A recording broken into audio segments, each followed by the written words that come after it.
নমস্কাৰ। আধা ঘণ্টা পিছতে মই জন আশীৰ্বাদ যাত্ৰা মাৰ্ঘেৰিটা সমষ্টিৰ পৰা আৰম্ভ কৰিম।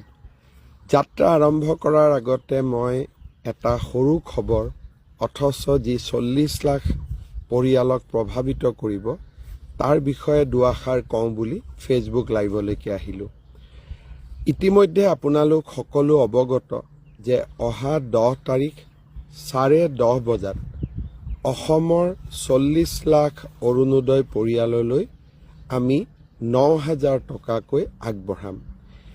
এই উপলক্ষে অসমৰ প্ৰতিখন পঞ্চায়তত, অসমৰ প্ৰতিটো কাৰ্বি আলং আৰু ডিমা হাছাও জিলাৰ MSC অঞ্চলত আৰু BTCৰ VCDC অঞ্চলত আৰু নগৰসমূহৰ ৱাৰ্ডত আমি একোখনকৈ সভাৰ আয়োজন কৰিছোঁ। 10:30 বজাত এই সভা অনুষ্ঠিত হ'ব আৰু সভা চলি থাকোঁতেই আপোনালোকক আমি এই 9,000 টকা দিয়াৰ ব্যৱস্থা কৰিম। সেইবাবে মই সকলো অৰুণোদয় হিতাধিকাৰী পৰিয়ালক এই সভাত উপস্থিত থকাৰ বাবে বিনম্ৰভাৱে নিমন্ত্ৰণ আৰু আমন্ত্ৰণ জনাইছোঁ।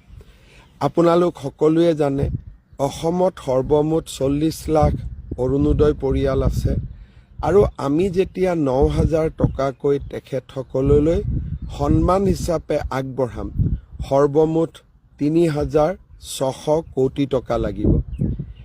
একেদিনত একেলগে 3,600 কোটি টকা এনেধৰণে হস্তান্তৰ কৰাটো ইও এক অভিলেখত পৰিণত হ'ব।